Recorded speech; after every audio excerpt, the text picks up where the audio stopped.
আর আমি একটা লেকচারে বলেছি না, পুরুষ মানুষ বোকা।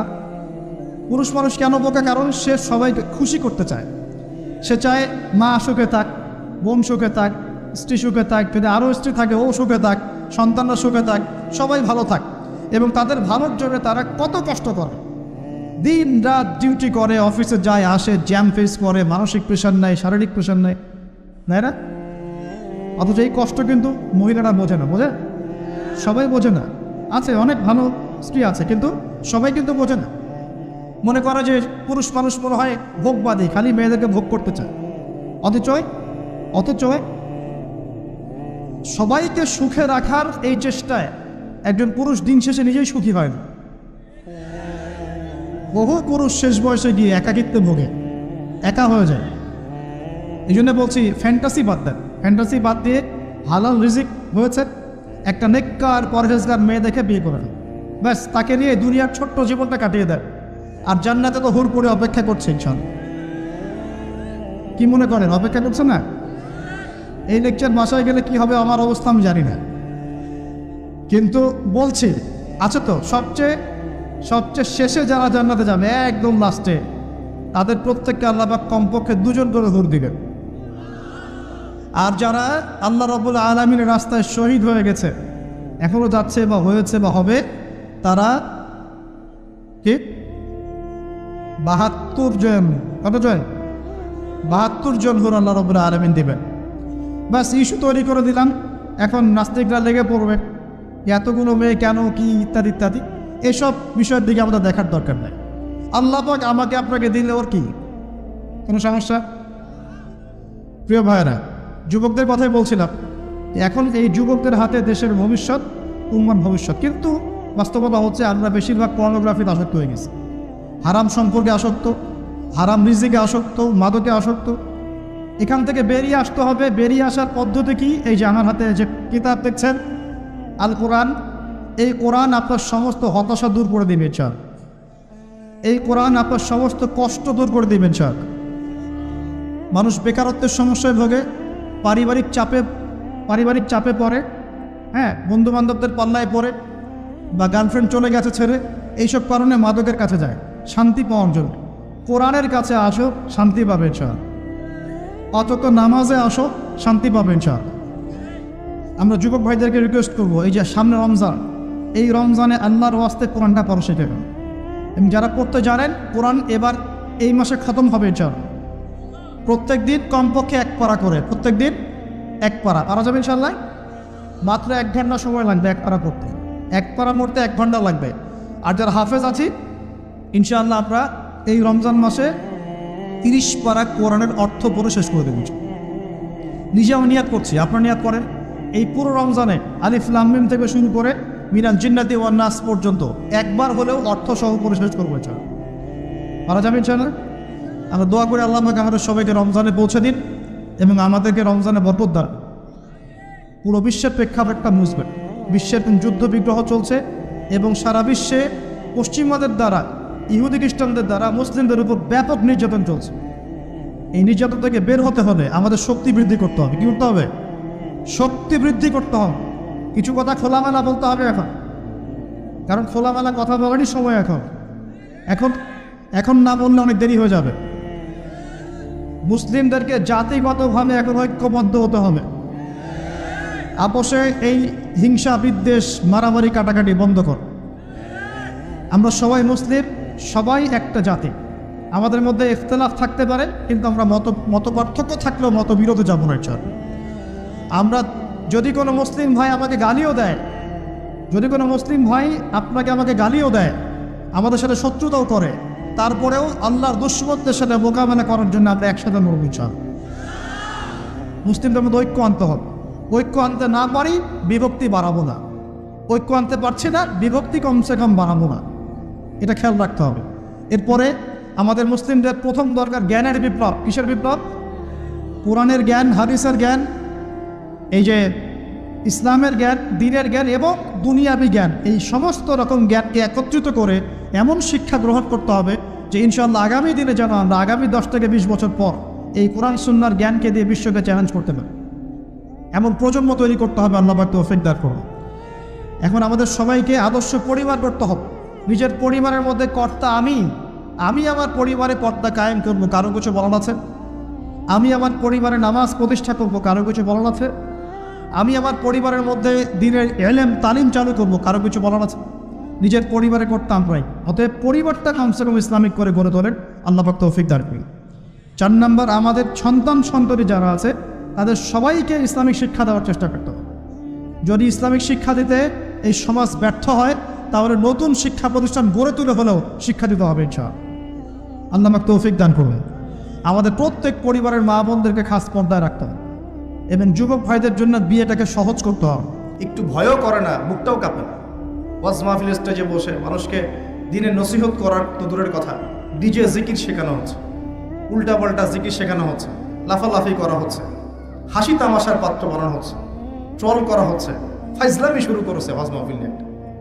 1 ঘন্টা 1.5 ঘন্টা মানুষ কথা বলবে, দূর দূরান্ত থেকে মানুষ এসেছে, প্রতিটা সেকেন্ড এবং মিনিট এখানে ইম্পর্টেন্ট। মানুষ এসেছে একটা কনস্ট্রাকটিভ কোনো বিষয়ে আলোচনা শুনতে। বেহুদা মার্কা জিকির দেখতে এসেছে, লাফালাফি লাভঝাপ দেখতে এসেছে, তারা এখানে ফাইজলামি করতে আসছে, মাথা ঝাঁকাচ্ছে আর হুহা করছে আর গান গাচ্ছে আর গীত গাচ্ছে আর কি যে করতেছে, আস্তাগফিরুল্লাহ, কি একটা অবস্থা! এগুলো ইসলাম? আপনাদের মনে হয় নবী সাল্লাল্লাহু আলাইহি ওয়াসাল্লাম মসজিদ নববীতে বসে এগুলো করতেন? আর সাহাবীরা বসে থাকতেন সামনে এভাবে? চিন্তা করা যায়।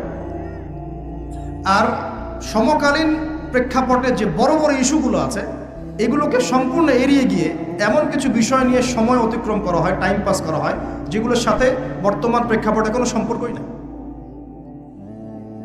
কার মাসিকের কি মাসালা, কার হাইজ নেফাসের কি মাসালা হলো, হ্যাঁ, বাসায় 2টা আয়না থাকলে 2টা আয়নাতেই চেহারা দেখার সময় কি দোয়া পড়তে হবে, কত কি মানুষের মাথায়, কত ইম্পর্টেন্ট প্রশ্ন এখন মানুষের, কত প্রশ্ন, খুঁটিনাটি, চুল কিভাবে কতটুকু লম্বা করতে হবে, হ্যাঁ, 3 ভাগ খেতে বলা হয়েছে পেটের, যদি একটু বেশি খেয়ে ফেলি, 1 ভাগ খেতে বলা হয়েছে, একটু বেশি খেয়ে ফেললে কি গুনাহ হবে, হ্যাঁ, একটা মেয়ের দিকে এক দৃষ্টিতে তাকানো যায়, যদি আমি 2 মিনিট তাকাই তাহলে কি গুনাহ হবে?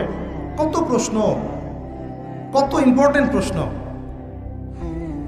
মেয়েলি প্রশ্ন, কি একটা অবস্থা, কি অবস্থা! ইম্পর্টেন্ট ইস্যুগুলো কোথায়? এখনকার বিশ্বে, চলমান বিশ্বের সবচেয়ে ইম্পর্টেন্ট ইস্যু চলছে এখন মূলত 3টা। কয়টা? একটা চলে গেছে করোনা ইস্যু, এটা একটা ওয়ার্ল্ড অ্যাফেয়ার্সের বড় ইস্যু ছিল।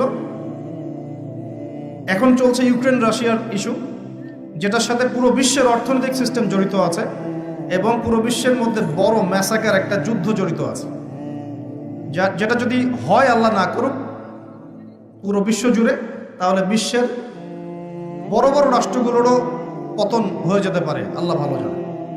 জনগণের অবস্থা খুব খারাপ হবে। একটা মেজর ইস্যু চলছে ইউক্রেন রাশিয়া ইস্যু। এখানে মুসলিমদের কি ভূমিকা, মুসলিম দেশগুলোর কি ভূমিকা, বৈশ্বিক সংকটে আমরা কিভাবে সারভাইভ করব, কিভাবে সারভাইভ করব, এগুলো কোনো ইস্যুই না এখন। এই জ্ঞানই তো নাই মাথায়, এ কারণেই তো টাইম পাস করতেছে বসে বসে। টাইম পাস করলে তো হাদিয়া দিবেন। আপনারা তো দেখতে চান কতক্ষণ ওয়াজ করলো, কি ওয়াজ করলো সেটা তো আপনার জানার বিষয় না।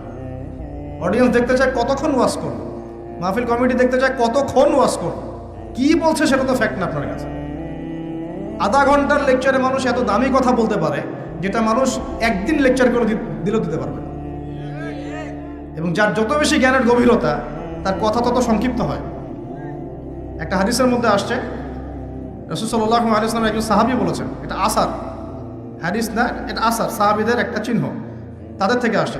তারা বলছেন, যখন তোমরা দেখবে জুমার খুতবা হচ্ছে খুব লম্বা, অনেক লম্বা খুতবা হচ্ছে, নামাজ খুব সংক্ষিপ্ত, তখন বুঝবা ওই যুগটা হচ্ছে অজ্ঞদের যুগ। কিসের যুগ?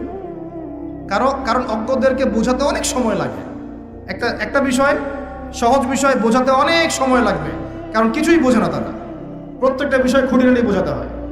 আর যখন দেখবে যে জুমার খুতবা হচ্ছে সংক্ষিপ্ত, নামাজটা হচ্ছে লম্বা, বুঝবে এই যুগটা জ্ঞানী মানুষদের যুগ।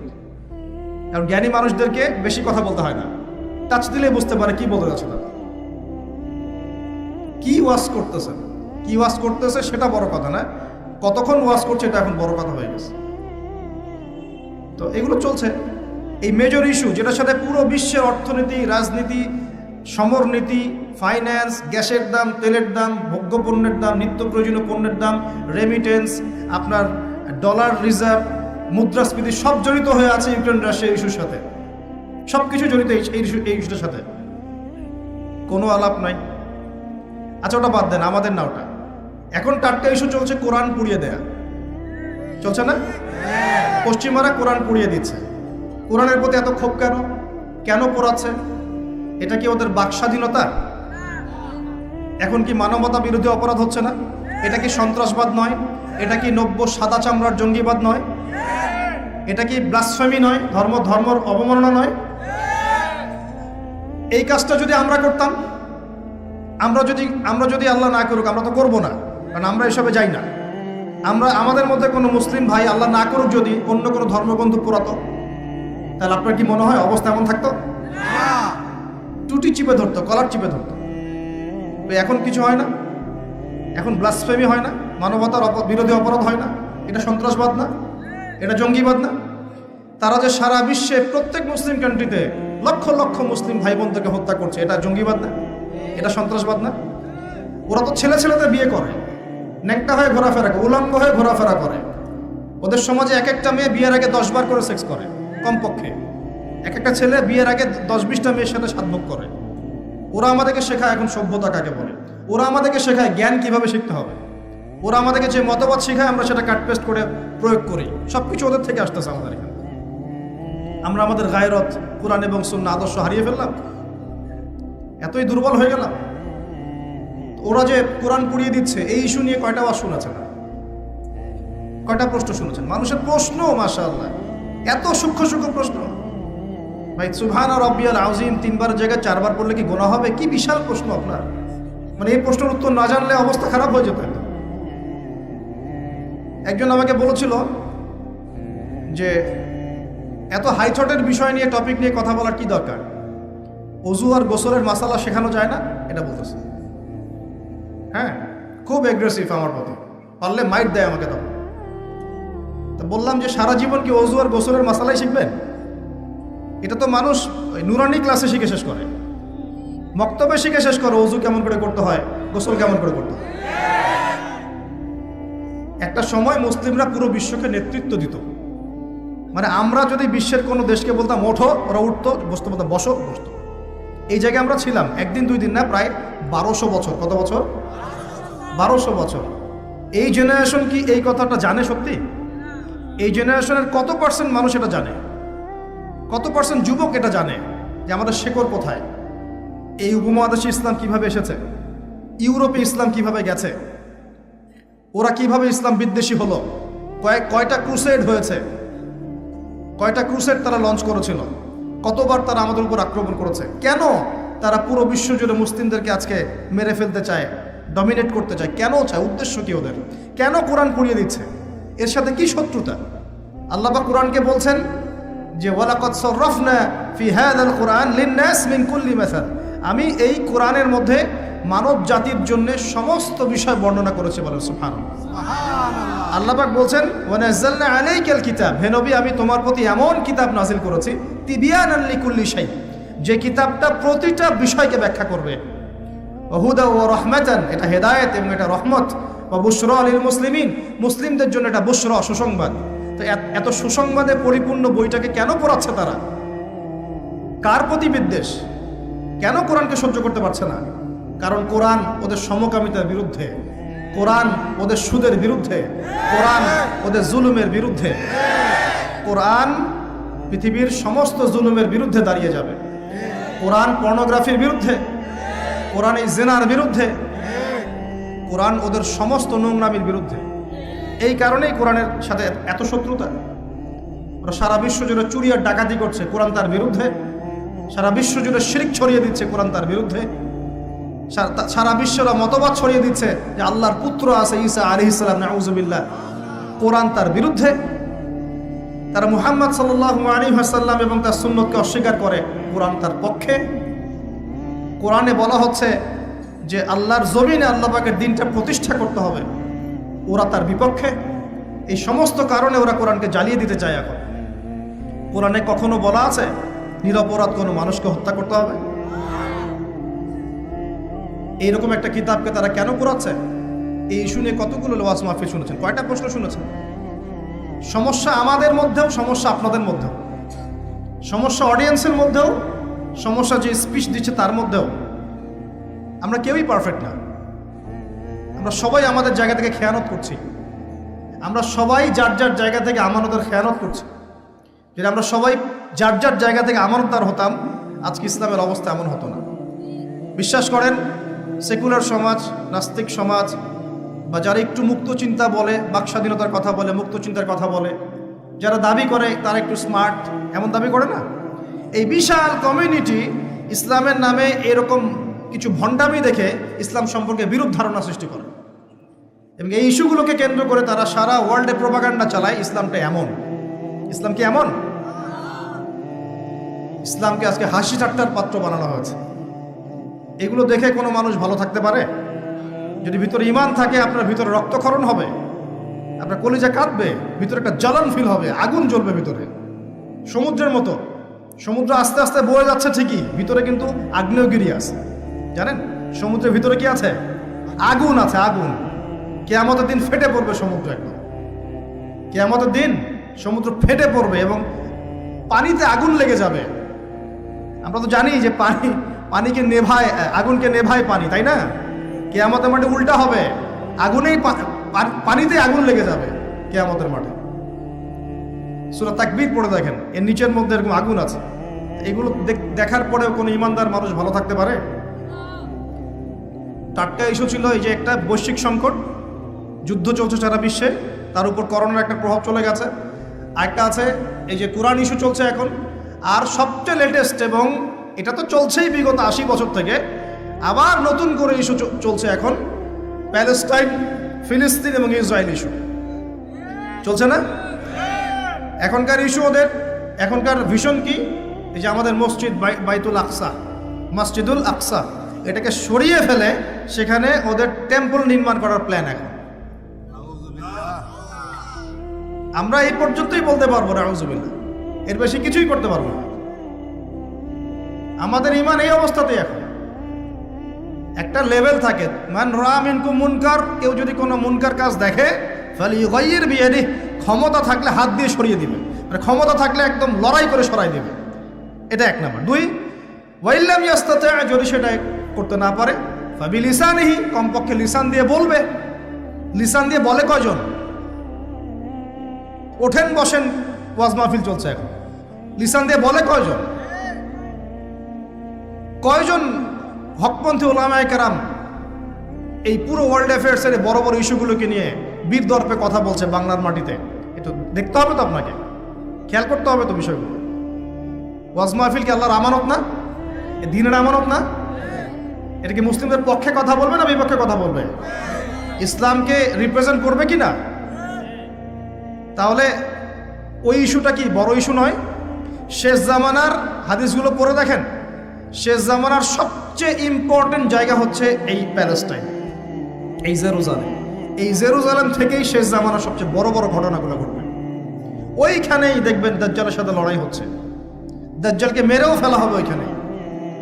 ওই জায়গাগুলোতেই ঈসা আলাইহিস সালাম আসবেন, ওখানে ইমাম মাহদী, সবই ওখানে। শেষ জামানার বড় বড় ক্যারেক্টার সব ওখানে, সবই ওখানে। এমনকি যে বাহিনীর কথা বলা হয়েছে শেষ জামানায়, একটা বাহিনী, আল্লাহর সেনাবাহিনী, লড়তে লড়তে লড়তে লড়তে ওই জেরুজালেম পর্যন্ত চলে যাবে। পৃথিবীর কোনো শক্তি ওদেরকে দমন করতে পারবে না। এটাও হাদিস আসছে। এমনকি এমনও হাদিস আসছে যে লাতুকাতিলুন্নাল ইয়াহুদ, তোমরা ইহুদদের সাথে যুদ্ধ করবে, নবীজি বলেছেন। এমনকি কোনো ইহুদ যদি, ওদের কোনো যোদ্ধা যদি এই পাথরের বা গাছের পিছনে গিয়ে লুকায়, এই গাছ এবং পাথর কথা বলা শুরু করবে। যে কোনো আলেমকে জিজ্ঞাসা করে হাদিসটা বলে দিবে। গাছ এবং পাথর কথা বলা শুরু করবে, ইয়া মুসলিম, হে মুসলিম, হে মুসলিম সৈন্য, ইন্না ওয়ারা'আল ইয়াহুদ তাআল ফাকতুলহু, আমার পিছনে একজন লুকিয়ে আছে, আসো একে হত্যা করে যাও। গাছ এবং পাথর কথা বলবে। গাছ পাথর কেন কথা বলবে? কারণ আল্লাহ পাকের জড়বস্তু দীর্ঘদিন ধরে এদের জুলুম দেখতে দেখতে অতিষ্ঠ হয়ে যাবে। বড় বড় ইস্যু নিয়ে কোনো কথা নাই। আপনার মাসিকের মাসালা নিয়ে পড়ে আছেন, কতদিন লাগে মাসিকের মাসালা শিখতে? যৌন সহবাসের মাসালা শিখতে কতদিন লাগে? সহবাসের দোয়া শিখতে কতদিন লাগে? নামাজের নিয়মকানুন শিখতে কত বছর লাগে? এটা তো 10 বছর 11 বছরই শেষ হয়ে যায়। 10 বছর বয়সে নামাজ ফরজ হয়েছে, আপনার তো মোটামুটি 10 থেকে 12 বছরের মধ্যে নামাজের সব নিয়ম জানা উচিত। এখনও শেখাতে হবে সেজদায় হাঁটু আগে না হাত আগে, এখনও শেখাতে হবে হাত কোথায় বাঁধতে হবে, এখন এই মাসআলাগুলোকে নিয়ে ঝগড়া করতে হবে আর মসজিদ ভাগ করতে হবে। সুবহানাল্লাহ, কি চলছে উম্মার মধ্যে একটু ভাববেন না আপনারা? কি চলছে? এগুলোই চলবে, এগুলোই চলবে। সামনে একটা সময় আসতেছে, ওইদিকে আমি একটু পরে আসতেছি। ওই যে বললাম ঘুম হারাম হবে, ওই ঘুম হারাম একটু পরে করতেছে, আগে এইদিকে আমি শেষ করি। ওয়ার্ল্ডের যে বড় বড় ইস্যু তার মধ্যে এটা একটা ইস্যু ছিল, এখন চলছে। এখন ওরা কি বলেছে জানেন? ওদের গভর্নমেন্ট কি বলেছে? তার আগে বলি, ওই জায়গাটাকে মুসলিমদের না অমুসলিমদের? ওই জায়গাটা কাদের? উমর রাদিয়াল্লাহু আনহু ওই জায়গা বিজয় করেন নাই? সালাউদ্দিন আইয়ুবী রাহিমাহুল্লাহ বিজয় করেন নাই? ওই জায়গায় মুসলিমরা প্রায় 1200-1300 বছর থেকে ছিল না? ওইখানে আমাদের বাড়িঘর থেকে মুসলিমদেরকে দূর দূর করে তাড়িয়ে দেওয়া হচ্ছে কেন? আর কারা তাড়িয়ে দিচ্ছে? কাদের ক্ষমতায়? এই বিষয়গুলো নিয়ে ভাবতে হবে না? পড়াশোনা করতে হবে না? প্রথম বিশ্বযুদ্ধের আগ পর্যন্ত ওই জায়গাটা আমাদেরই ছিল। প্রথম বিশ্বযুদ্ধ হয়েছে 1914 থেকে 18 সালের মধ্যে। 1914 থেকে 18, এই যে এখন চলছে কত, 2023, এই যে 100 বছর হয়ে গেল। এই প্রথম বিশ্বযুদ্ধের পর সময় ব্রিটেন, নাম শোনে না? ব্রিটেন, ব্রিটিশরা এই যে আমাদের সাবকন্টিনেন্টে 200 বছর শাসন করেছিল। ইতিহাস পড়েন নাই? ইতিহাস পড়বেন কি? এখন তো ওই নীল বিদ্রোহের ইতিহাস নাই, হাজী শরীয়তুল্লাহর নামই নাই, তিতুমিরের নামও নাই, ফরাইজি আন্দোলনের নামই নাই। ইতিহাস পড়বে কি আমাদের বাচ্চারা? পড়তেছে বিবর্তনবাদ। কি পড়তেছে? আর ইতিহাস বইয়ে বিবর্তনবাদ কেন, সেটাও তো একটা প্রশ্ন। ইতিহাস কি এটা? বিবর্তনবাদ কোন ইতিহাস? তাদের মধ্যে একজন বলেছিল, একজন ভদ্রলোক, জ্ঞানী মানুষ, কিন্তু ইসলামিক জ্ঞান নাই, তো এই কারণেই বলছে ইসলামিক জ্ঞানের অভাব আছে। তো বলছে আসলে এটা বিবর্তনবাদ নয়, এটা হচ্ছে আমাদের আদি মানুষরা কেমন ছিল তাদের চেহারার একটা সুরত দেওয়া হয়েছে, সেটিং দিল। জিজ্ঞাসা করলাম যে আপনাকে এই নিশ্চয়তা কে দিয়েছে, আপনাকে এই জ্ঞানটা কে দিয়েছে যে আমাদের পিতা আদম আলাইহিস সালাম ওই রকম বাঁকা হয়ে হাঁটতেন? কে দিয়েছে? আপনি দেখেছেন? আপনি কি দেখেছেন যে আমাদের আদি পিতারা ওই রকম দেখতে ছিল? তাহলে এটা এখানে প্রতিষ্ঠা করলেন কেন? কি প্রমাণ আছে? আমরা কি সাহাবীদেরকে দেখেছি? কেউ কি বলতে পারবে আবু বকর রাদিয়াল্লাহু আনহু এই যে এইরকম ছিল? আপনি তার কোনো ছবি দেখেছেন? কোনো স্ট্যাচু আছে? আমরা কি স্ট্যাচু ওয়ার্শিপ করি? আমরা ছবি মূর্তি সংস্কৃতি লালন করি? এখন তোমরা করো, কিন্তু এটা কিন্তু ইসলামিক সংস্কৃতি নয়। এই ছবি মূর্তি নিয়ে যে পাগল হয়ে গেছো না, এটা একটা হাদিসের কিন্তু একটা সম্পর্ক আছে। নবী একটা হাদিসে বলেছেন, ততক্ষণ পর্যন্ত কিয়ামত হবে না যতক্ষণ পর্যন্ত আমার উম্মতের একটা অংশ আবার শিরক এবং মূর্তি পূজা করবে না। ততদিন পর্যন্ত কিয়ামত হবে না যতদিন পর্যন্ত আমার উম্মতের একটা অংশ শিরক এবং মূর্তি পূজা করবে না। আমার উম্মতই করবে। এটাও একটা ছবির পূজা হচ্ছে। অপ্রয়োজনীয় এত ছবির আসলে কোনো প্রয়োজন নাই। এটা অ্যাভয়েডও করতে পারছি না আমরা, আর আপনাদের কারণেই তো পারছি না। না বললে মাইন্ড করেন ভাই, সেলফি না বললে মাইন্ড করেন ভাই, না প্লিজ। তখন আবার মাইন্ড করেন, মনে করেন যে অহংকার দেখাচ্ছে। তো অহংকার দেখাবো কেন? এটা তো নিষেধ হাদিসে। অপ্রয়োজনীয় কেন তুলবেন? কোনো প্রয়োজন নাই, এটা কোনো নেকিও নাই। মুসাফা করলে গোনা ঝরে যায়। মুসাফা করলে কি হয়? গোনা, দুজন মুমিন মুসাফা করছে, বিচ্ছেদ হওয়ার আগেই সব সগীরা গোনা ঝরে পড়ে গেছে। সেলফি উঠালে কি নাকি হবে? কি গোনা ঝরবে? এই সংস্কৃতি পরিবর্তন হয়ে যাচ্ছে তো। যেগুলো বললে অনেকে বুঝতে চায় না, মনে করে যে ভাই মনে হয় অহংকার দেখাচ্ছে। এটা অহংকারের কিছু না। ছবি মূর্তির সংস্কৃতি আমাদের নয়। আমাদের সংস্কৃতি দোয়া এবং মুসাফার সংস্কৃতি।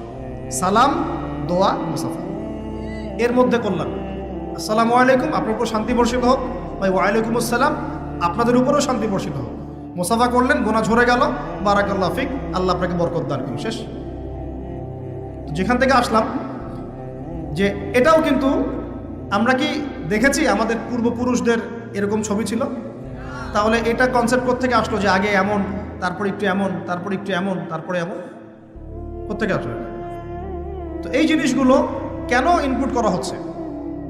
আচ্ছা যাই হোক, ওইদিকে আমি পরে আসছি। এই জায়গাটা 1914 থেকে 18-এর মধ্যে ওদের হাতে চলে গেছে। কার হাত ধরে গিয়েছে? এই ব্রিটিশদের হাত ধরে। আচ্ছা, ব্রিটিশরা কি এই উপমহাদেশে ভালো কাজ করেছে না খারাপ কাজ করেছে? কোনো কোনো ক্ষেত্রে তারা মুসলিমদের চেয়েও ভালো কাজ করেছে। বলবো কোথায় কোথায়? ব্রিটিশ আমলের একটা ব্রিজ দেখবেন, ব্রিজ, একটা ব্রিটিশ আমলের ব্রিজ আজকেও ভাঙে নাই, এখনো ভাঙে নাই, সুন্দর চলছে, চলছে না? এরকম আছে না কনস্ট্রাকশন? আর আপনি ব্রিজ তৈরি করতেছেন, আমি করতেছি, আমরা কিছু কাজ করতেছি, 2 দিনে ভেঙে যাচ্ছে, এক বছরে ভেঙে যাচ্ছে, 10 বছরে ভেঙে যাচ্ছে। কারণ কি? কি কারণ? কারণ কি? তো এই ক্ষেত্রে ওদের অবকাঠামোগত কাজটা ভালো হয় নাই? রেল লাইন ছিল, কারা তৈরি করেছে? চলতেছে না এখনো? দুনিয়াবি কাজ যখন তারা করে এমনভাবে করে যাতে 100 বছর টিকে থাকে, এটা তো প্রশংসা করতে হবে নাকি? আধ্যাত্মিকভাবে ধর্মীয় ক্ষেত্রে তার প্রচুর জুলুম করেছে, করে নাই? জুলুম করেছে। ওরা ডিভাইড অ্যান্ড রুলে বিশ্বাসী ছিল, মানুষকে ভাগ করে দিবে দলে দলে এবং মানুষ আপোষে মারামারি করতে থাকবে। ডিভাইড মানে ভাগ করো, শাসন করো। ঐক্যবদ্ধ থাকলে শাসন করা যায় না। আপনারা সবাই যদি ঐক্যবদ্ধ থাকেন তখন আমি কিন্তু আমার কোনো মতবাদ আপনার উপর চাপাতে পারবো না। কিন্তু যদি আমি আপনাকে ভাগ করে ফেলি, 10টা গ্রুপে ভাগ করে দেই, তখন আমাকে কিছুই করতে হবে না, আপনারাই মারামারি করে শেষ হয়ে যাবে। এই কাজটা এখন সারা বিশ্বে মুসলিমদের দ্বারা হচ্ছে না? তো ওরাই এই পলিসি অ্যাপ্লাই করেছিল। আমি একটু বলে দিই এই পলিসিটা কার। এই পলিসিটার কথাও কোরআনে বলা আছে। ওই যে বললাম কোরআনে আল্লাহ পাক সব বলেছেন, প্রতিটা বিষয় আল্লাহ ব্যাখ্যা করেছেন। এই ডিভাইড অ্যান্ড রুল, এই পলিসি নতুন পলিসি নয়, এই পলিসি ছিল ফেরাউনের পলিসি। কার পলিসি? কোন সূরায় আছে এটাও বলে দেই, সূরা মুমিন। সূরা মুমিন, এই সূরার মধ্যে পড়লে আপনি দেখবেন ফেরাউন তার কওমটাকে এভাবে ভাগ করে করে করে শাসন করেছে এবং দুর্বলদের উপরে জুলুম চাপিয়ে দিয়েছিল। দুর্বল ছিল কারা? বনু ইসরাইল। এই কারণে তাদের থেকে শ্রম নিয়েছে, পারিশ্রমিক দেয় নাই ঠিক মতো। যাই হোক, এখন ওদের হাত ধরে 1914 থেকে 18-এর মধ্যে এরা এই প্যালেস্টাইনে ঢুকে জায়গা দখল করে বসতি নির্মাণ করে আস্তে আস্তে শক্তিশালী হয়ে আমাদের ভাইদেরকে তাড়িয়ে দিয়ে, বাড়িগুলো গুড়িয়ে দিয়ে, মা বোনদেরকে ধর্ষণ করে আস্তে আস্তে আজকে এই পুরো জায়গাটা দখল করে ফেলেছে। এমনকি 3 থেকে 4 বার আরব রাষ্ট্রগুলো মিলে তার বিরুদ্ধে যুদ্ধ করতে গিয়েছিল, তারপরও তারা জিততে পারে নাই। একাই সে জয়লাভ করেছে, আরবরা পরাজিত হয়েছে। কিভাবে হলো? এমনি হচ্ছে। এখন তার জায়গা আছে, ল্যান্ড আছে, সে ল্যান্ড এক্সপেন্ড করতেছে, সে সেখান থেকে ইকোনমি শক্ত করেছে, পলিটিক্যাল ভিত্তি শক্ত করেছে, ওয়ার্ল্ড অ্যাফেয়ার্সকে সে নিয়ন্ত্রণ করছে, ফাইন্যান্স তার হাতে, প্রযুক্তি তার হাতে। আপনি কি মনে করছেন এগুলি এমনি হচ্ছে?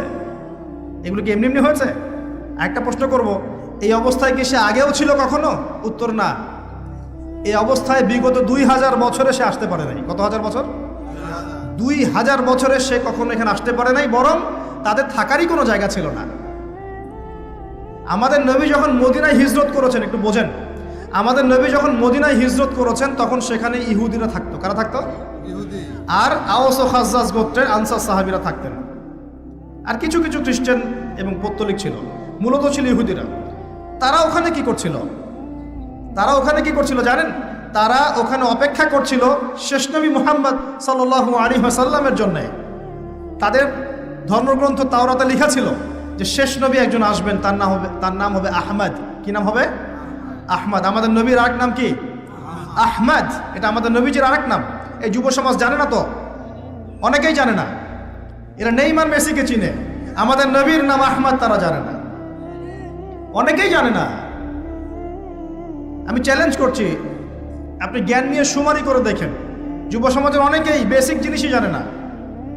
আর এখন আরেকটা প্রজন্ম তৈরি করার চেষ্টা করা হচ্ছে যারা এতটুকুও জানবে না, ওইটুকুও জানবে না। এখন যা জানে তাও যেন না জানে। তো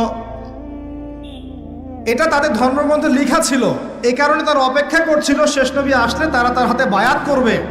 কারণ তাদের ধর্মগ্রন্থে ছিল যে মুহাম্মদ সাল্লাল্লাহু আলাইহি ওয়াসাল্লাম যখন শেষ নবী হয়ে আসবেন তার অনুসারীরা বিশ্বটাকে শাসন করবে। করেছিল না? আবু বকর সিদ্দিক, ওমর রাদিয়াল্লাহু আনহু, উসমান, আলী, তাদের সময় রাদিয়াল্লাহু আনহু আজমাইন সারা বিশ্বকে আমরা শাসন করি নাই? খেজুর গাছের মসজিদের নিচে বসে, খেজুর গাছের নিচে ঘুমিয়ে উমর রাদিয়াল্লাহু আনহু এক ইশারায় রোম সাম্রাজ্য, পারস্য দখল করেন নাই? ইতিহাস জানেন না আপনারা? এটা কিন্তু তাওরাতে লেখাই ছিল, তারা অপেক্ষা করছিল। তাহলে প্রশ্ন, তারা কেন তাকে স্বীকার করলো না? কেন নবী হিজরত করে যাওয়ার পরেও তারা নবীকে স্বীকার করলো না? উত্তর হচ্ছে একটা, নবী সাল্লাল্লাহু আলাইহি ওয়াসাল্লাম শেষ নবী হয়েছেন বনু ইসমাইলের বংশধর থেকে। বনু ইসমাইল মানে ইসমাইল আলাইহিস সালামের বংশধর থেকে মুহাম্মদ সাল্লাল্লাহু আলাইহি ওয়াসাল্লামের জন্ম হয়েছে। আর তারা হিংসা করেছে কেন? কারণ বনু ইসরাইলের মধ্যে কেন শেষ নবী আসে নাই, এই কারণে তারা স্বীকার করে নাই। আল্লাহ সূরা বাকারায় বলছেন, ইয়ারিফুনাহু কামা ইয়ারিফুনা আবনাহুম, তারা নবীকে চিনে যেমন করে বাবা সন্তানকে চিনে। বলেন সুবহানাল্লাহ। এখন কথা শোনেন, ওখানে তিনটা গোত্র ছিল, ইহুদি গোত্র। কয়টা? তিনটা। একটার নাম বনু নজির। কি নাম? বনু নজির। এই বনু নজিরকে নবী সাল্লাল্লাহু আলাইহি ওয়াসাল্লাম যুদ্ধ করে তাড়িয়ে দিয়েছেন। এই যুদ্ধের কথা আছে সূরা হাশরের মধ্যে। কোন সূরায়? সূরা হাশর। 2 নম্বর ছিল বনু কাইনুকা। কি নাম? বনু কাইনুকা। এদেরকেও বিতাড়িত করা হয়েছে। আর 3 নম্বর ছিল বনু কুরাইজা। কি নাম? বনু কুরাইজা। এই বনু কুরাইজা চুক্তিবদ্ধ ছিল যে আমাদের সাথে থাকবে, আমাদের বিরুদ্ধে কাউকে হেল্প করবে না। কিন্তু খন্দকের যুদ্ধে ওরা মুশরিকদেরকে হেল্প করেছে, চুক্তি ভঙ্গ করেছে। এই কারণে নবী সাল্লাল্লাহু আলাইহি ওয়াসাল্লাম বনু কুরাইজা আক্রমণ করেছেন, তাদেরকে বিতাড়িত করে দিয়েছেন। আমাদের নবী কি বিনা অপরাধে তাদেরকে বের করে দিয়েছেন? এমন মানুষ তিনি ছিলেন? নাকি নিঃসন্দেহে তাদের কোনো না কোনো ফল্ট ছিল? কি ফল্ট ছিল? ফল্ট ছিল এই, তারা মুশরিকদের সাথে, অন্যদের সাথে মিলিত হয়ে ওই মদিনা রাষ্ট্রটাকে ধ্বংস করতে চাচ্ছিল, ঠিক যেমনটা তারা এখন প্যালেস্টাইনে করছে। তো এই কারণে তিনটা বড় বড় গোত্রকে নবী সাল্লাল্লাহু আলাইহি ওয়াসাল্লাম বের করে দিয়েছেন। আরও শোনেন, নবী সাল্লাল্লাহু আলাইহি ওয়াসাল্লাম যখন ইন্তেকাল করছেন, একদম ইন্তেকালের মুহূর্তে তার গায়ে জ্বর, প্রচণ্ড জ্বর, গায়ের তাপমাত্রা বেড়ে গেছে, তাকে গোসল দেয়া হচ্ছে এবং গোসল থেকে উঠে তিনি আবার বেহুশ হয়ে যাচ্ছেন, আবার পানি ঢালা হচ্ছে। এরকম একটা মুমূর্ষ অবস্থায় নবী সাল্লাল্লাহু আলাইহি ওয়াসাল্লাম বলছেন, তোমরা নামাজকে ছেড়ো না, নামাজকে ছেড়ো না। তিনি বলছেন, মেয়েদের ব্যাপারে এবং তোমাদের অধীনস্থদের ব্যাপারে সতর্ক থেকো। আরও বলছেন, আরব উপদেশ থেকে, আরব উপমহাদেশ থেকে, আরবের জাজিরা থেকে ইহুদিদেরকে বের করে দিও। কখন বলছেন এই কথা? একদম শেষ সময়ে।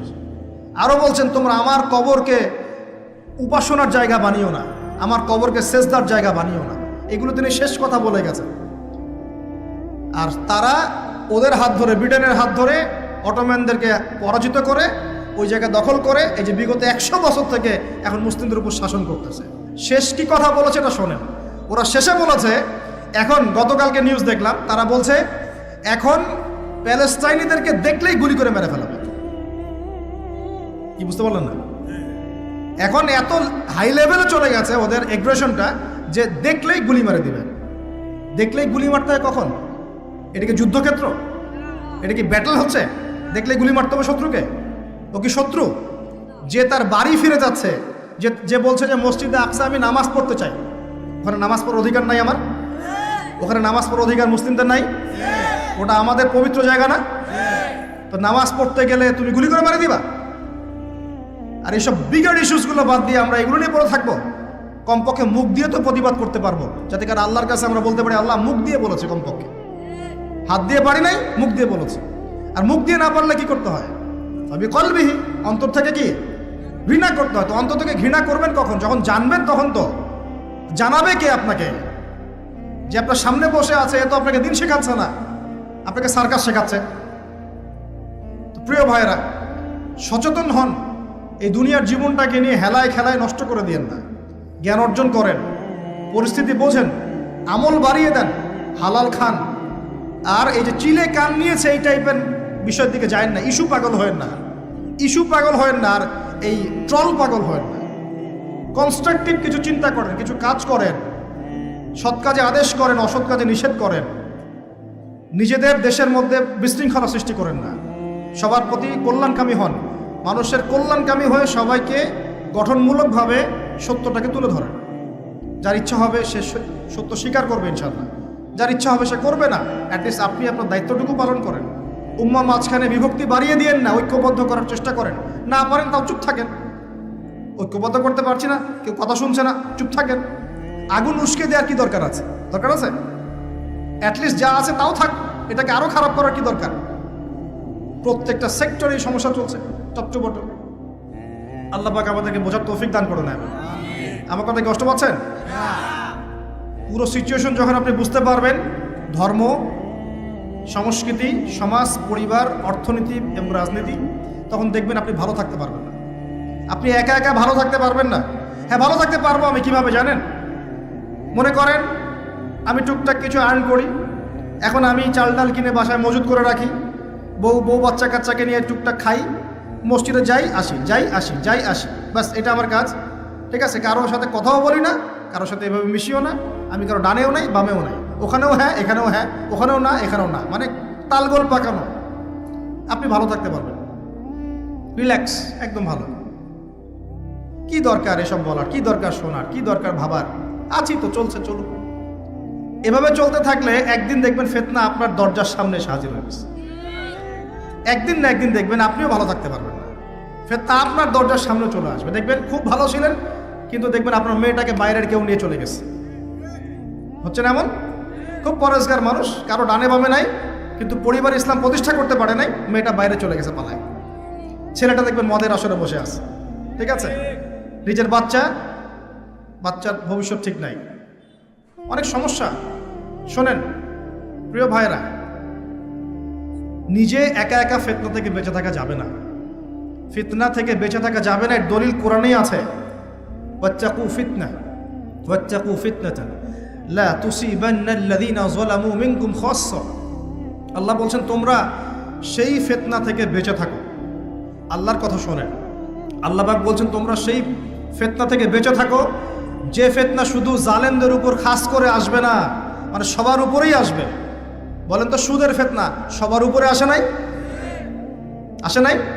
এই যে এক সময় ঘুষটা খুব অপরাধ মনে করা হতো, যে ঘুষ ছি, মানুষ দেখলে কি, জানলে কি বলবে। আস্তে আস্তে আস্তে আস্তে ইউজ টু হয়ে গেলাম, এখন স্বাভাবিক হয়ে যাচ্ছে দিন দিন। হ্যাঁ, দেওয়াই লাগে, নেওয়াই লাগে। এখন ফতোয়া জিজ্ঞাসা করতেছে যে আমার যোগ্যতা ছিল আর এক ভাইয়ের যোগ্যতা ছিল না, তো এখন যদি আমি আমার যোগ্যতা বলে চাকরিটা পাওয়ার জন্য একটু ঘুষ দেই, জায়েজ হবে কিনা? তখন আবার ফতোয়া দিচ্ছে হ্যাঁ জায়েজ হতে পারে। এই জায়গায় চলে আসছি আমরা, এখন ইউজ টু হয়ে গেছে। আগে একটা ছিল যে ধর্ষণ, অল্প কিছু হলে মানুষের মধ্যে একটা এগ্রেশন কাজ করতো, মানুষ বিচার চাইতো, মানুষ আন্দোলন করতো, অনেক কিছু করতো। আস্তে আস্তে ইউজ টু, হ্যাঁ হয়, দেশে 10-20টা হয় প্রতিদিন।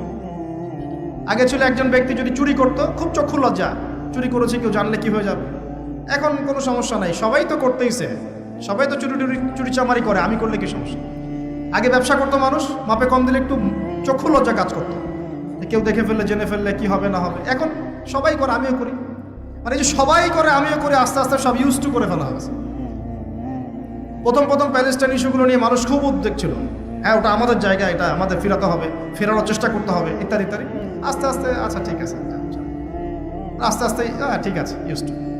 ওদেরই তো, ওরা শক্তিশালী, আমরা দুর্বল, এরকম আস্তে আস্তে এই যে অবস্থা, এতে করে শুধু এক শ্রেণীর মানুষ ইফেক্টেড হবে না, পুরো উম্মার সবাই ইফেক্টেড হবে। আস্তে আস্তে এই সমস্যাগুলোর ফলাফল আপনার আমার বাসার দরজায় যদি না আসছে, নাম বদলে ফেলবো ইনশাআল্লাহ। সবার দরজায় এই ফিতনাগুলো আসবে। এখন আমি একটা হাদিস শুধু আপনাদেরকে বলবো আজকে, এই একটা হাদিস থেকে আমি আলোচনা গুটিয়েও নিব, এবং শেষের দিকে আমি কিছু স্পেশাল নসিহত করব আগামী রমজানের জন্য। কিসের জন্য? মনে আছে রমজানের কথা? এতটুকু যে আলোচনা শুনলেন, তাতে একটা জিনিস আপনার কাছে স্পষ্ট, যে পুরো বিশ্বের প্রেক্ষাপট কিন্তু ভালো না এবং মুসলিমদের অনুকূলে না। এই জায়গায় নাকে তেল দিয়ে সবাই ঘুমিয়ে যাবার ইবাদত করবে, এই সুযোগটা নাই। এখন প্রথমে জ্ঞান অর্জন করতে হবে। কি করতে হবে? জ্ঞান অর্জন, তারপর সচেতনতা, তারপর বেশি বেশি আমল করা, নিজের হায়াতটাকে মূল্যায়ন করা। এরপর দরকার হবে আমার পরিবারটাকে আগে ঠিক করা। কি করা? আগে পরিবার ঠিক করা, নিজের পরিবারের জিম্মাদারি আগে, তারপরে আমার রিজিকের সোর্সটাকে হালাল করে তোলা। এরপরে আমি আমার সাধ্যমতো সৎ কাজে আদেশ করব, অসৎ কাজে নিষেধ করব, এবং উম্মার মধ্যে বিভক্তি বাড়াবো না, ফিতনা বাড়াবো না, বরং সাধ্য থাকলে, ক্ষমতা থাকলে আমি এখানে প্রবলেম সলভ করার চেষ্টা করব। আর আমরা আপোষে একটা কান্ট্রির মধ্যে একে অপরের সাথে লড়াই সংঘাতে যাব না। যদি যাই তাহলে কি হবে? উভয়ের মাঝখানে ইউনিটি নষ্ট হয়ে যাবে, আমাদের শক্তি কমে যাবে, হাওয়া বেরিয়ে যাবে, যা ভালো আছে ওইটাও থাকবে না। আল্লাহ পাক আমাদের সবাইকে কথাগুলো একটু বোঝার তৌফিক দান। সর্বপ্রথম আল্লাহর কাছে দোয়া করি, আল্লাহ পাক যেন আমাদের সবাইকে জানা অনুযায়ী আমল করার তৌফিক দান করেন, এবং আমি যা বলছি তার উপর আগে আমাকে আমল করার তৌফিক দান করেন। এবং আপনাদের মধ্যে যারা বুদ্ধিদীপ্ত মানুষ তাদের কলবের মধ্যে কথাগুলো আল্লাহ পাক পৌঁছে দেন। একজন মানুষও যদি পুরো বিষয়গুলো বুঝতে পারে এবং তার দ্বারা যদি আগামীতে কোনো খেদমত হয়, আমি সফল ইনশাআল্লাহ, আমরা সফল। আমরা প্রত্যেকটা জায়গায় যদি একটা করে দিনের মার্কাজ প্রতিষ্ঠান গড়ে তুলি, প্রত্যেক জেলায় যদি একটা করেও এমন আলেম তৈরি হয়, একজন করেও, যে কোরআন সুন্নাহর জ্ঞানকে দিয়ে ওয়ার্ল্ডকে চ্যালেঞ্জ করতে পারে, আমরা সফল ইনশাআল্লাহ। এটাই যথেষ্ট। একজন। ইমাম বুখারী রাহিমাহুল্লাহ এর ওস্তাদ বলতেন যে আমার এই দার্সের মধ্যে যদি এমন একজন ব্যক্তি বের হয় যে নবীর হাদিসগুলোকে মানে সহি জয়ীফ জাল এগুলোকে বাছাই করে সহিগুলোকে আলাদা করে ফেলবে, হ্যাঁ, আমার আজকের দার্স সফল। ইমাম বুখারী রাহিমাহুল্লাহর কলবে কলিজায় এই কথাটা এত দাগ কেটেছিল যে তিনি পরবর্তীতে সেই ছাত্র হয়ে দেখিয়েছেন। একজনই যথেষ্ট, ভালো নেতা একজন যথেষ্ট, তাই না? উমর রাদিয়াল্লাহু আনহু কয়জন ছিলেন? একজন না দুইজন? আবু বকর কয়জন হয়েছে? উসমান কয়জন হয়েছে? আলী ইবনে আবি তালেব কয়জন? একজন যথেষ্ট। একজন কি পাওয়া যাবে আজকে ইনশাআল্লাহ? যে কথাগুলো বুঝবে এবং আমল করবে, অনেক জ্ঞান অর্জন করবে ইনশাআল্লাহ, আমল করবে, পরিবার করবে, হালাল খাবে এবং সুন্নতের উপর থাকবে, সত্যটাকে সত্য বলে স্পষ্ট করবে, কাউকে ভয় করবে না, মিথ্যাকে মিথ্যা বলে স্পষ্ট করবে, কাউকে ভয় করবে না, ফিতনা বাড়াবে না, কমানোর চেষ্টা করবে, ব্যক্তিত্বশীল হবে, ইসলামকে হাসি ঠাট্টার পাত্র বানাবে না, ব্যক্তিত্ব সম্পন্ন হবে এবং ইনশাআল্লাহ তাআলা সারা জীবনের লক্ষ্য স্থির করবে যে আমার জীবনের লক্ষ্য হচ্ছে আল্লাহর দ্বীনকে প্রচার করা, প্রসার ঘটানো, প্রতিষ্ঠার চেষ্টা করা। একজন পাওয়া যাবে ইনশাআল্লাহ? কে রাজি আছেন বলেন? বাকিরা রাজি নাই? আচ্ছা, আলহামদুলিল্লাহ, আল্লাহ পাক কবুল করুন বলি আমিন। বিসমিল্লাহির রহমানির রহিম। এবার হাদিসটা শুনেন। নবী সাল্লাল্লাহু আলাইহি ওয়াসাল্লাম বলেছেন, বলেন সাল্লাল্লাহু আলাইহি ওয়াসাল্লাম, নবী সাল্লাল্লাহু আলাইহি ওয়াসাল্লাম বলেছেন, সাবআতুন, 7 শ্রেণীর মানুষ আছে। কয় শ্রেণী? আমার সাথে একটু মনোযোগ দেন, এটা আমাদের লেকচারের মূল জায়গা। 7 শ্রেণীর মানুষ আছে। কত শ্রেণী?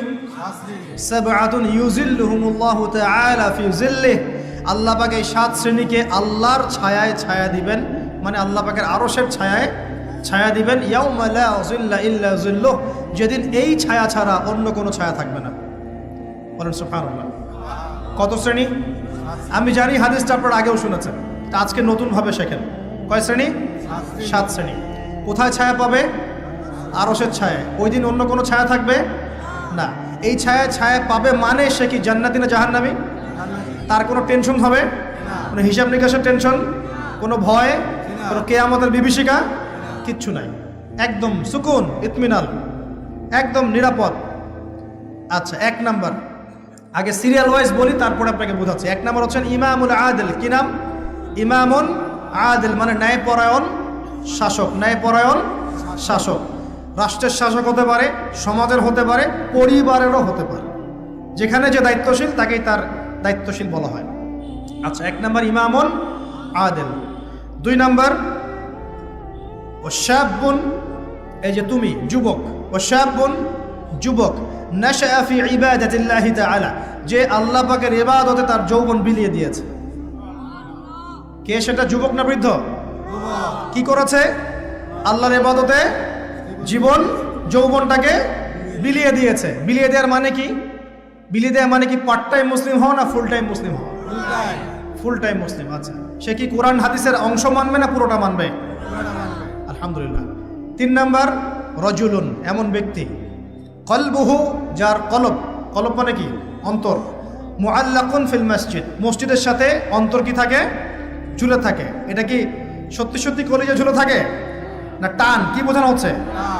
মসজিদের সাথে কি টান? ওই যে মোবাইল ফোনের সাথে যেমন হয়েছে আর কি, এখন ওইটাই হয়েছে না মোবাইলের সাথে। এখন রজুলুন কলবুহু মুআল্লাকুম বিল মোবাইল, এখন হয়েছে এরকম, এমন ব্যক্তি যার অন্তর কি হয়? মোবাইলের সাথে ঝুলে থাকে। থাকে না? সবার, আমার সহ সবার ফোন সার্চ করলে দেখা যাবে যে আমরা লাস্ট হয়তো 1 ঘন্টা 2 ঘন্টা আগে লাস্ট টাইম আমরা হোয়াটসঅ্যাপ চেক করেছি, ফেসবুক চেক করেছি, আমরা ইউটিউব চেক করেছি। কিন্তু যদি আমল নামা দেখা হয়, দেখা যাবে লাস্ট 1 মাসেও কোরআন চেক করে নাই, লাস্ট 2 মাসেও হাদিসের একটা বই খুলে দেখে না।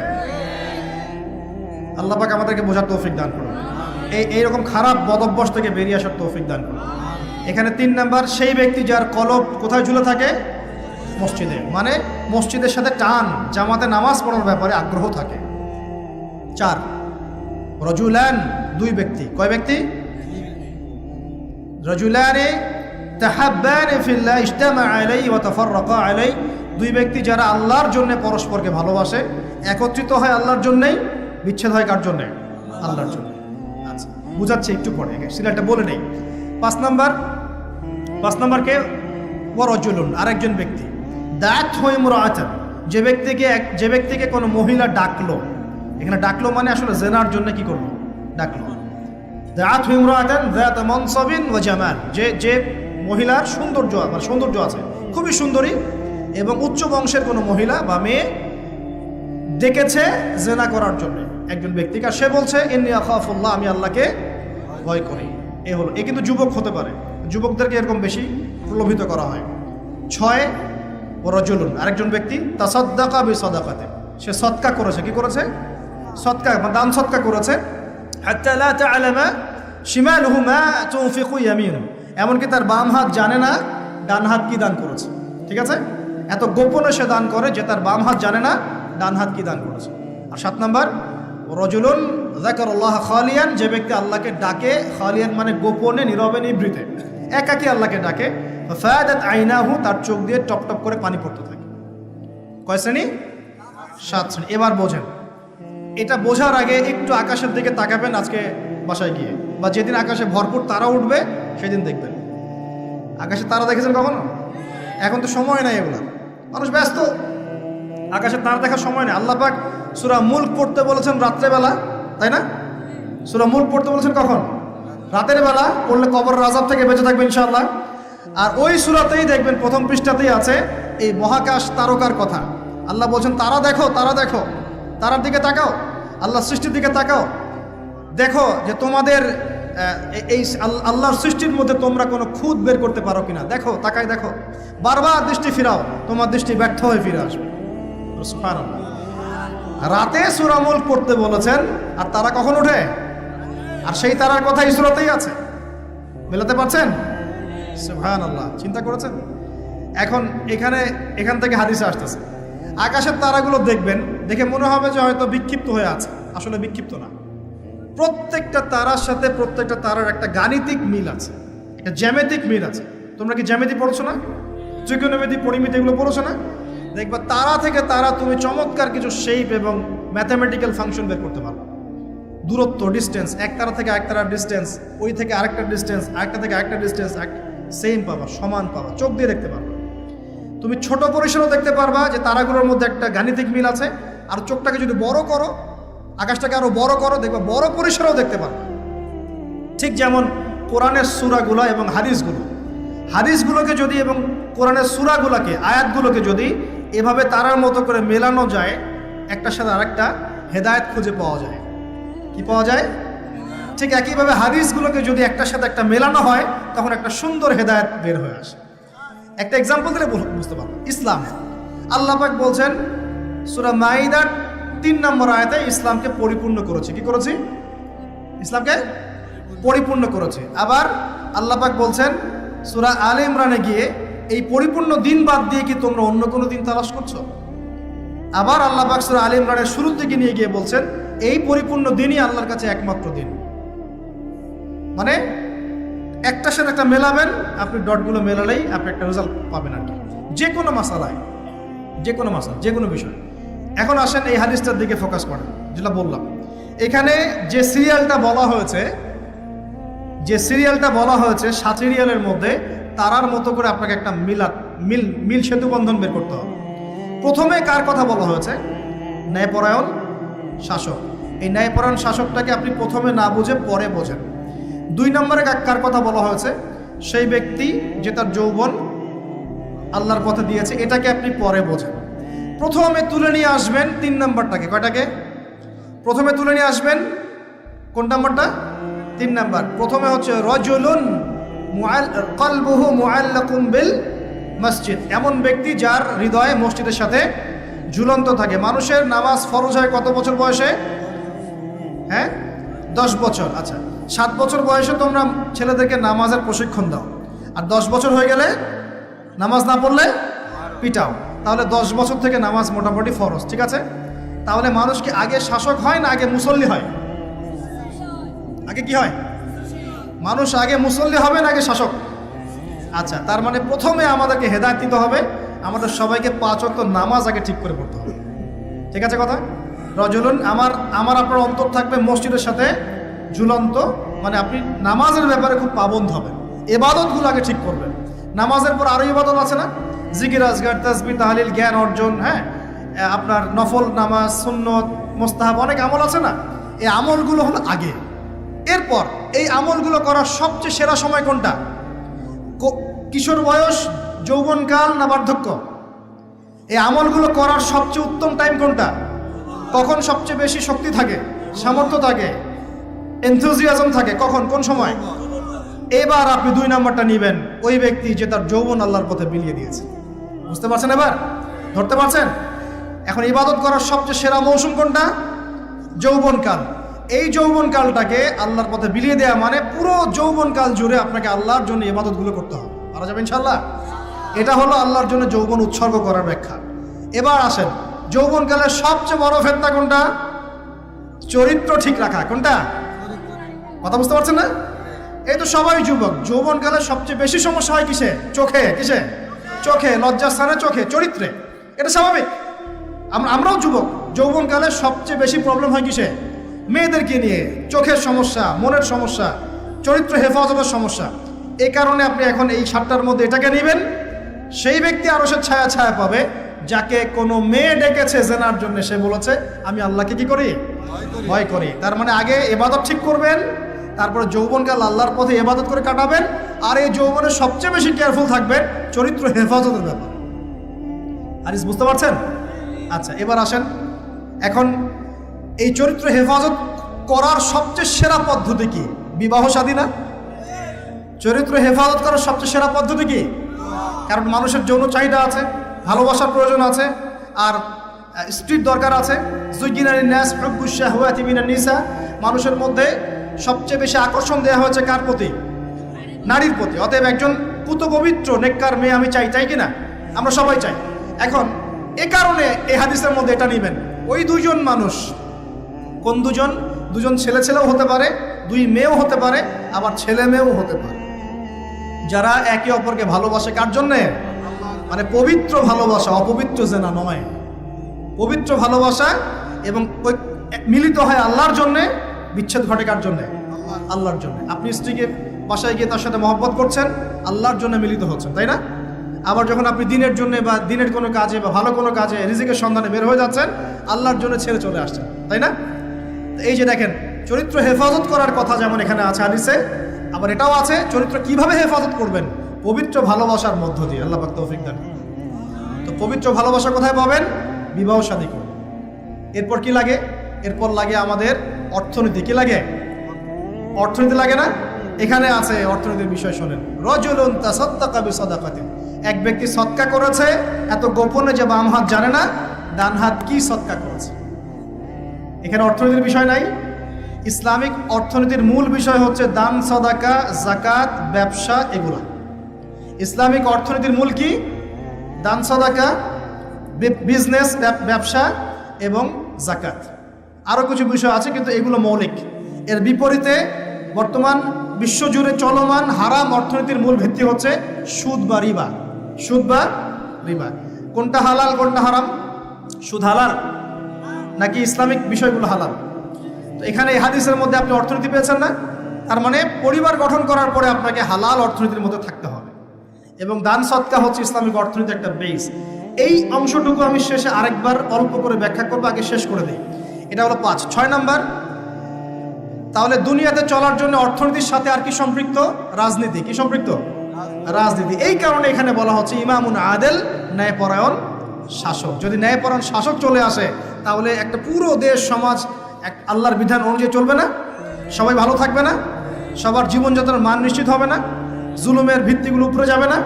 এবং সবাই দুনিয়াতেও সফল, পরকালেও সফল হবে কিনা? এই কারণে বলা হচ্ছে ন্যায়পরায়ণ শাসক, আরো ছায়া ছায়া পাবে। আর এই সবগুলো কাজ করার পরে মানুষ এমন একটা লেভেলে যাবে যে আল্লাহর মারেফত সরাসরি পেয়ে যাবে ইনশাআল্লাহ। তখন গোপনে গিয়ে যখন আল্লাহকে ডাকবে, আল্লাহর কাছে তওবা ইস্তেগফার করবে, দোয়া করবে, চোখ দিয়ে টপ টপ করে পানি পড়া শুরু। আল্লাহর সাথে ওই সম্পর্ক তৈরি করা গেলে সর্বশেষ সর্বোচ্চ অবস্থা হচ্ছে আল্লাহর মারিফত পাওয়া, আল্লাহকে পেয়ে যাওয়া। আল্লাহকে ডাকলেই চোখ দিয়ে পানি বের হবে।